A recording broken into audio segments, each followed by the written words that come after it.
Wasn't going to do this video, but I might as well get it out the way and share the ugly scene that happened today. CL has two losses that totaled $107.36. I actually got 2 ticks of positive slippage again on a CL trade, so it should have been 127.36. What's missing from here is also a 6J trade, which I've removed from this market analyzer, and that was about $70 down as well, because I got bored and or frustrated with CL. And as you can see, if we zoom in, I got in here. I know one thing I did very different today is I exercised before my trading, and I know from past experience, like quite a way back now, several months ago, and over the past few years, if I exercise any time close to my trading session, it tends to make me a little jumpy. And I did exercise in the morning, just, it's been several months. I thought, well, maybe I should be able to handle it now. I'm sure I'll be able to calm myself down. And I jumped this trade at 10 with no entry signal. I should have gone in at 7, and 7, my 6 tick stop would have held, and 7 went to 27, which is 20 cents. And if you've been watching my recent videos, you know that I would have taken profits on the way, maybe 10, maybe 15, whatever the case may be. But I certainly wouldn't have lost, and I definitely would have profited from this trade. So jumped the gun there, and that kept me out of this momentum reversal short, this pattern failure long. I was here for 03 long. Then the next thing, I wasn't here for any of this, and then because I just walked away in frustration. And then there was a 13 short here, right here, and I wouldn't get involved because I could feel that I was out of it. There was 85 long here as well. Tons of opportunity today. That one went 35 in favor. Of course, I wouldn't have caught nearly all of that given my recent track record, but I most definitely would have caught 6 to 10 cents here, 6 to 10 cents there, 6 to 10 cents here, and there was a bunch of trades all over the place, and I just jumped the gun. Now, volatility has increased as we broke down out of the range, so that had something to do with it.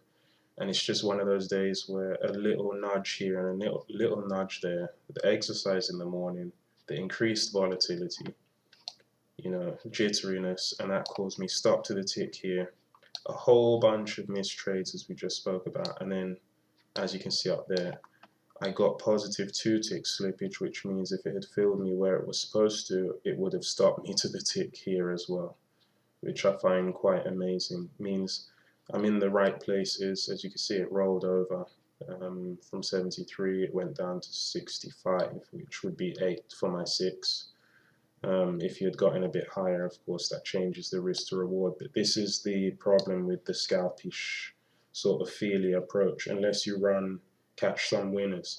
And if you've been watching the latest videos, you will know that I've missed all of the runners. So caught a bunch of the scalpy stuff this week, so far this week, and then bumped into a bit of bad luck today, coupled with a bit of frustration and the exercise and all the things I mentioned, and it stopped to the tick, stopped to the tick.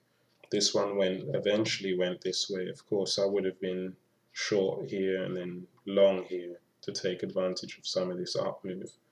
So the bias is correct, but if your mind isn't on straight and your mood's off, as mine is today, most definitely is off, then this sort of trading is just not going to work. And this was always my doubt in going this way. So it's either control your mood problems and your consistency of mind, or you just can't do this kind of thing. If you can do this kind of thing and control yourself, there's a lot to be had, and there are some traders out there that are fairly well known in the YouTube community that are doing just that.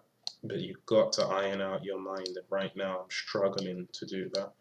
So I'm in two minds about whether to go with my more mechanical approach that I've been testing, and I haven't been vlogging about it because it's on the side of this combine, it's on sim, but I've been getting positive results there, and it's more mechanical.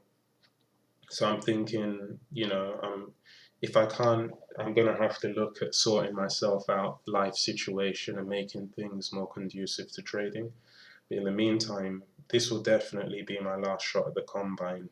If I fail this because of mood issues, then I'm going to have to take a break and reflect and fix the problem before I come back at it. But in the meantime, as I've reinstated this combine or started a new one, the 23rd of February, means I've got until somewhere around the 23rd of March, give or take, because depends how many, it's every 30 days. So essentially I've got 2 weeks, maybe a day or two less, or a day more. I've got 2 weeks before the next billing period. If I'm making progress, that's fair enough. If not, then I'm not gonna bother again. So I'm in two minds about whether to try to adjust to this volatility, because fair enough, it was today I got stopped to the tick twice. My read's good and everything, you know, I've been making I'm still up in crude over the last less than 2 weeks. I'm still up a few $100s after all these turns, so there is some value there. Should I stick with that, or should I go with the mechanical approach that requires me to be here a maximum of 2.5 hours a day? Very mechanical. It's at the open 3:35 until 6, the latest, which is 2.5 hours, 5:36, so 2 to 2.5 hours. Should I go with that, or try and adjust to this? Answers on a postcard in the comments below. And I'm just going to throw this out there with no editing or nothing, because I'm quite pissed today, but I just thought I'd share this with the YouTube community.